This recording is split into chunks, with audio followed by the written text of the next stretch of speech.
오늘은 두려워하지 말라라는 제목으로 좀 은혜를 함께 나누기를 원하는데요.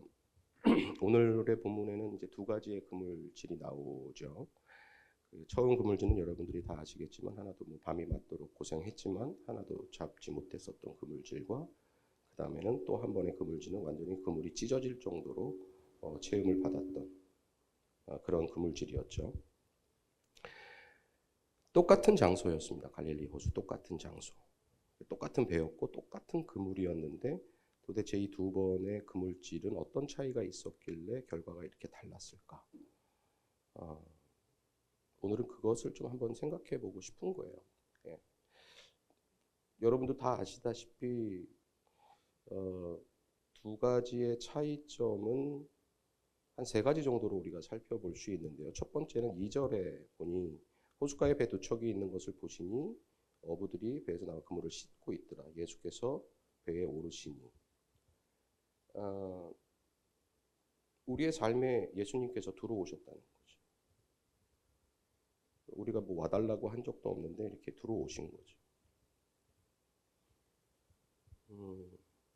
저는 복음서가 가장 좋은 이유 중에 하나가 말도 안 되는 것들이 많이 있더라고요. 눈을 들어 이렇게 보니 돌이 굴려져 있더라. 뭐 이런 거 있잖아요. 전혀 이렇게 상식적이지 않은. 그냥 오셨어요. 이게 그냥 뭐 설명할 수 없는. 그냥 이렇게 오신 거죠. 시몬 베드로의 배에 그냥 이렇게 아무도 허락하지 않았는데 그냥 올라가셨어요. 이렇게. 그 하나님이 오신 그 은혜가 있었다는 거죠. 자신의 생계수단, 그러니까 먹고 사는 문제의 배가 예수님께서 들어오는 순간 어떻게 변하냐면 알다시피 예수님께서 그 배 위에서 하신 일은 말씀을 가르치시고 복음을 증거하셨던 일이에요. 그러니까 어떤 먹고 사는 거에만 있었던 우리의 삶에 그분이 오심으로 우리의 삶이, 우리의 생계수단이, 우리의 어떠한 직업이 전혀 다른 방향으로 가기 시작했다는 거죠. 그리고 또 하나의 차이가 뭐냐 하면 하나님의 말씀에 순종한 삶이었느냐 아니면 그냥 내가 늘 하던 대로 어부였기 때문에 그냥 그물을 내렸던 것이냐. 4절에 보니까 좀 예수님께서 이상한 말을 하시죠. 말씀을 마치시고 다 이제 가르치신 거예요. 말씀을 마치시고 시몬에게 이르시되 깊은 데로 가서 그물을 내려 고기를 잡으라. 뭐 바다는 누가 봐도 여러분도 다 아시겠지만 베드로가 예수님보다 훨씬 더 잘 알고 있는 것이고 그 생계 터전이었다잖아요. 그 삶의 터전이었잖아요. 베드로에게는. 그런데 너무도 베드로가 더 잘 아는 곳인데 왜 깊은 곳으로 가라고 하셨을까? 제가 베드로라면 안 갔을 것 같아요. 모르는 소리 좀 하지 말라고. 이렇게 제가 평생을 고기 잡은 놈이라고. 내가 평생을 이 일을 해왔는데 말도 안 되는 소리 하지 마시라고. 내일 그냥 제가 알아서 하겠다고. 예수님 그냥 쉬시라고. 우리의 경험치라는 게 항상 하나님의 계획을 방해하는 거죠. 우리의 경험치가 항상 하나님의 인도하심을 막게 되는 것을 우리는 많이 경험을 하잖아요. 그런데 예수님께서는 우리가 순종하기를 바라시는 것 같아요.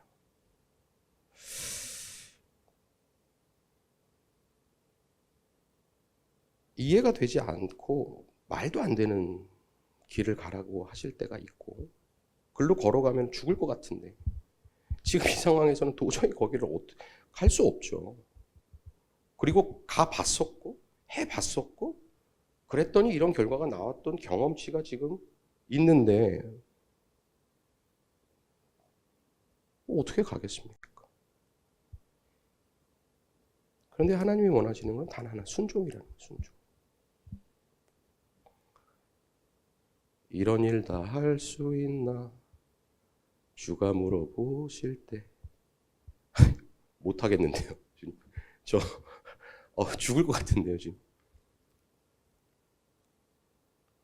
또 물어보시죠. 이런 일 다 할 수 있나. 지겹게 물어보시더라고요. 저한테 지겹게. 여러분들의 삶은 어떤지 모르겠는데요. 지겹게 물어보시면 지겹게 좀 들을 만도 한데 제 삶은 지겹도록 순종을 안 하고 있더라고요.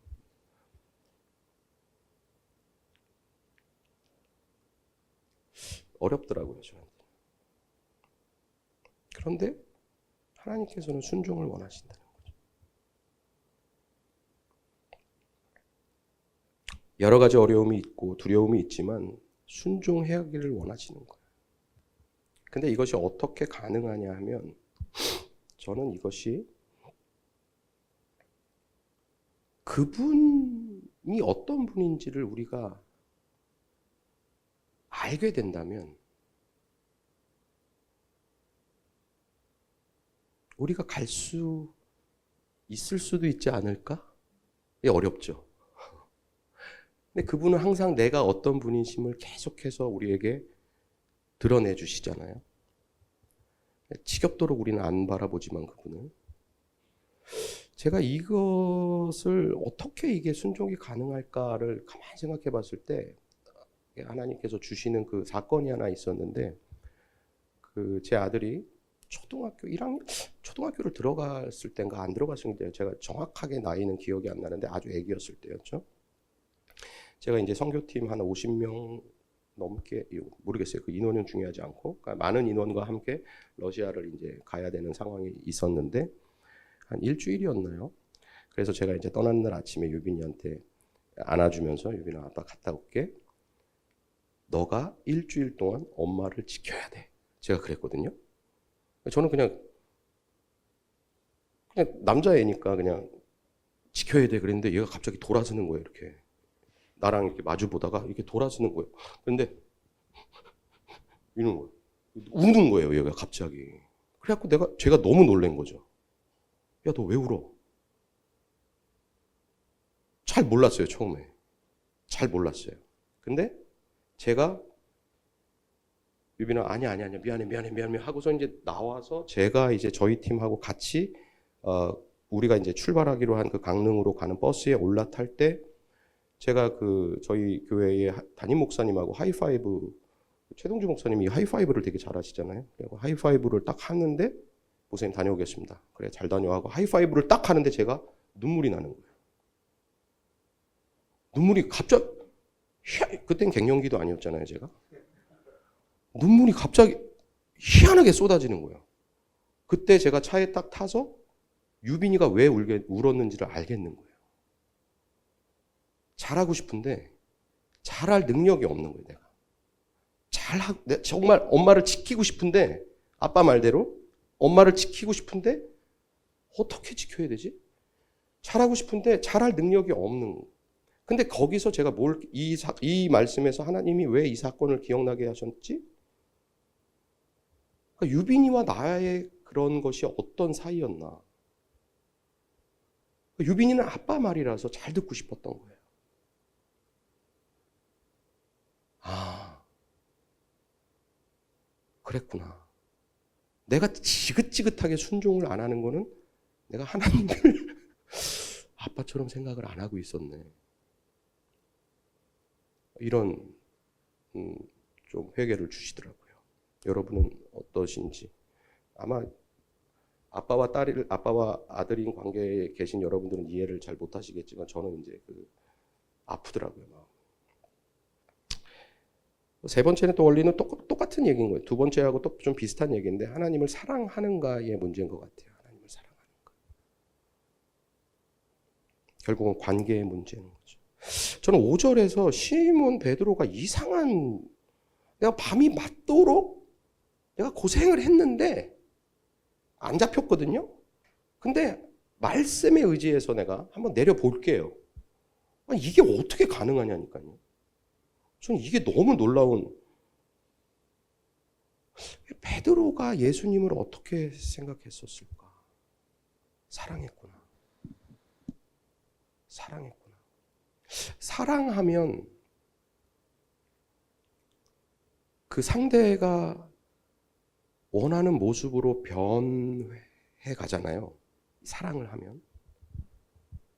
제가 그 청년들하고 예배할 때는 막 되게 뭐 영상도 뭐 되게 많이 이제 보고 뭐 이렇게 하는데, 제가 여기 막내잖아요.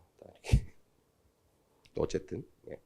그래서 이제 식창학 교육은 안 하는데 갑자기 떠오르는 영상이 있어서, 한 명은 되게 그 모범생, 그 영국 애들 입는 그 그냥 젠틀한 티 뭐 이렇게 바지, 한 명은 완전히 그 코걸이 뭐 주렁주렁 막 완전히 그냥 이런 그런 하드락도 아주 그냥 하드코어 같은 음악을 할 것 같은 그런 여자애하고 둘이 사랑을 했는데, 그 다음 데이트 때 딱 왔는데 남자와 여자가 옷이 바뀌어 있는 거예요. 네, 그 영상이 갑자기 생각나는데, 사랑하면 그렇게 되는 것 같아요. 상대가 원하는 모습으로. 베드로가 이게 어떻게 가능했을까? 그 경험치가 있는 베드로가 목수의 말을 듣고 내가 한번 잡아볼게요. 그물을 내려볼게요.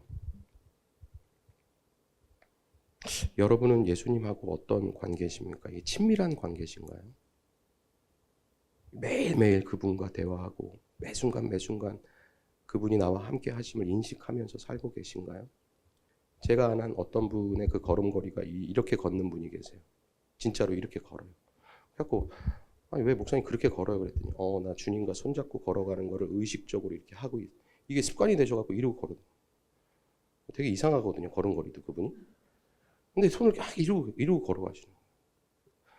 내가 너무 의식을 못해서 이렇게라도 해서 의식을 하고 싶은 거예요. 저는 어떻게 하고 걸어야 되는지 이게 참, 저는 의식을 해야지 하는데 안 되더라고요.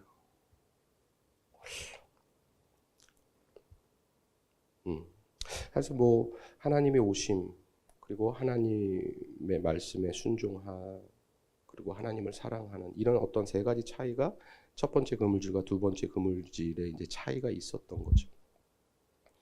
말씀대로 이 세 가지의 원리를 지키면 우리의 그물은 주변 사람과 나눌 수밖에 없을 정도로 찢어지게 되는 거죠. 목사님이 여기서 아멘 하시면 안 되는데. 그 다음 제가 뭐라고 썼냐면, 그런데 오늘 본문의 결론이 그물이 찢어지게 되는 원리를 알려주는 본문일까요? 이렇게 썼는데 아멘을 하시는 바람에 여기서 말씀을 그만해야 되나? 물론 뭐 아멘이죠. 예, 당연하죠. 예, 당연한 겁니다. 하나님의 원리대로, 하나님의 오심대로, 하나님의 방법대로 하나님을 사랑하는 자들에게는 하나님의 축복이 당연히 있죠. 그물이 나눌 수밖에 없어요. 그러니까 뭐 너무 많아서 나누는 게 아니라 감당이 안 돼서 나눌 수밖에 없을 정도로 축복을 주시죠. 말씀 그대로. 그런데 그 뒷구절에 보면 이 본문의 말씀이 여기서 끝났다면 아마 저도 이 본문으로 그냥 그렇구나, 하나님 말씀대로 순종하면 근데 그 뒷부분의 내용이 너무도 이상한 거예요, 저는. 그래서 이 본문이 도대체 무슨 본문이지 하고 봤더니 결국은 예수님께서 시몬 베드로를 부르는, 제자로 부르시는 그 장면의 본문이잖아요. 이 경험을 한 시몬 베드로가 주님의 말씀대로 깊은 곳에 가서 그물을 내렸더니 나눌 수밖에 없을 정도로의 그물에 찢어질 것 같은 그런 축복을 받은 이 베드로가 주님 너무 고마워요. 와, 어떻게 하셨어요? 거기 물고기가 있는 거. 근데 진짜 어부하실래요? 뭐 이랬을 것 같은 거예요, 시몬 베드로가. 저랑 같이 동업하실래요? 보이세요? 막 그 물고기 떼가? 막 이랬을 것 같은 거죠. 그런데 8절 우리가 좀 같이 봤으면 좋겠는데, 이렇게 고백하는 거예요. 시몬 베드로가 이를 보고 예수의 무릎 아래 엎드려 이르되 주여 나를 떠나소서, 나는 죄인이로소이다.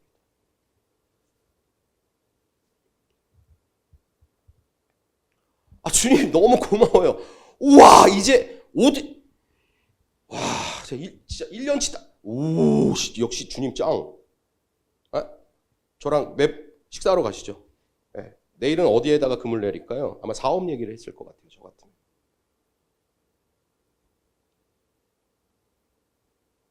근데 시몬 베드로는 예수의 무릎 아래 엎드려서 나를 떠나달라고 얘기를 하는 거예요. 나를 떠나달라고. 저 죄인이라고.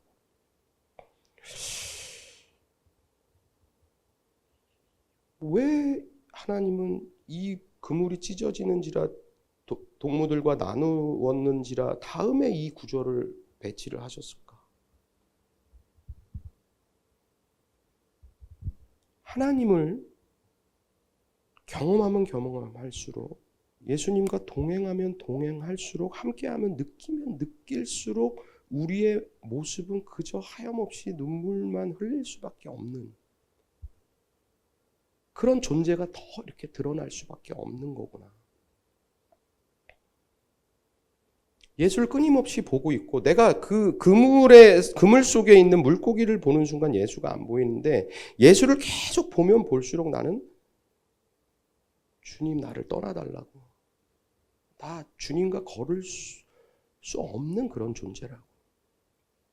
나의 어둠과 나의 죄성과 나의 그런 연약함이 너무도 드러나서 주님 죄송하다고, 나를 떠나달라고. 그저 그냥 눈물만 흘릴 수밖에 없는 그런 고백이 나올 수밖에 없구나. 그런 본문이구나. 예배를 드리면 드릴수록, 찬양을 하면 할수록 우리는 이런 고백을 할 수밖에 없는 것을 우리가 고백을 하죠. 여러분들도 아마 지금도 계속해서 그렇게 고백을 하고 계실 줄로 믿습니다. 믿음이 있다고, 나 믿음 있어. 나 믿음 있어. 나 그리스도인이야. 이런 자신만만한 고백이 아니라 오늘도 믿음 없음을 고백하는 자들에게 예수님은 이렇게 말씀하시는 것 같아요. 두려워하지 말라라. 나를 떠나달라고, 나는 죄인이라고 고백한 시몬 베드로에게 예수님께서 이렇게 얘기를 하시죠. 두려워하지 말라. 두렵지 않은 사람한테는 이 두려워하지 말라라는 말이 아무 의미 없죠. 아무 의미가 없어. 나 두렵지 않은데요? 괜찮은데요, 예수님? 놀라지 마. 너 안 놀랐다니까요. 의미가 없어요. 두렵지 않은 자들에게는 두려워하지 말라라는 그 예수의 음성이 하나도 어떠한 공감대가 없는 거죠.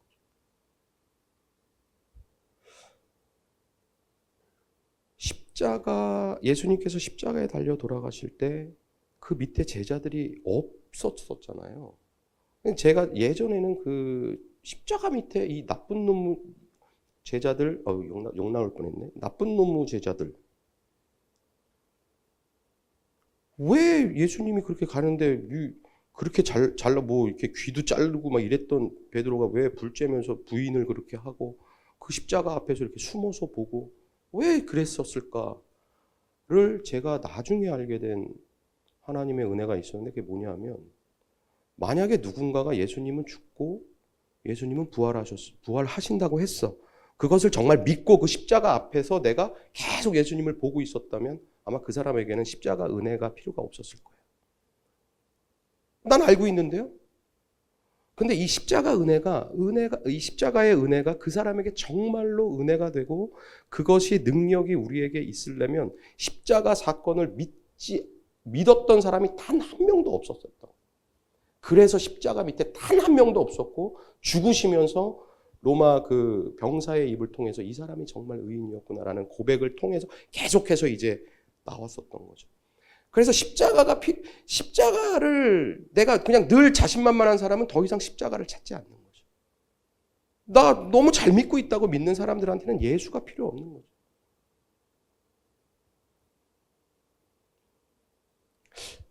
근데 이 본문을 읽으면 읽을수록 정말 그냥 눈물을 하염없이 흘릴 수밖에 없는 그런 존재구나. 그런 존재. 근데 여기에 복음이 있는 거죠. 그래서 두려워하지 말라라는 하나님의 음성이 우리 귀에 들렸을 때 그렇게 감사가 될 수밖에 없는 거죠. 두려워하지 마. 두려워하지 마. 여러분, 제가 이 2절 한번 보여주시겠습니까? 두려워하지 말라보다 더 제가 은혜가 됐던 그 단어가 하나 있는데, 게네사렛 호숫가에 서서 호숫가에는 배 두 척이 있는 것을 저 보시니라는 단어였어요. 보시니. 보고 계신.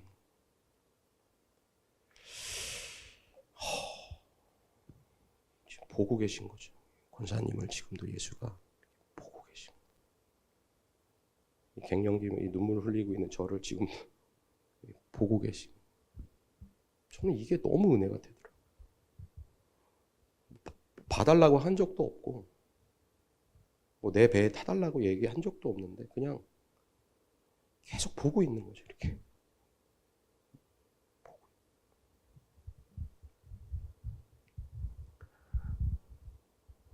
보고 있다가 마지막 결론이 어떻게 됐냐면, 너가 내 말씀대로 잘 살고 뭐 이렇게 하지만 결국은 두려워하지 말라라는 말이 지금 너한테 필요하구나를 보고 계신 거예요. 지금 계속 두려워하지 말라.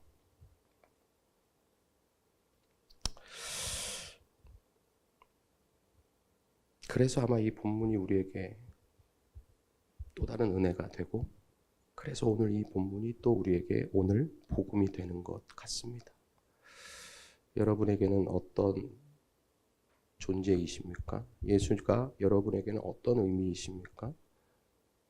여러분에게는 예수라는 그분이 어떤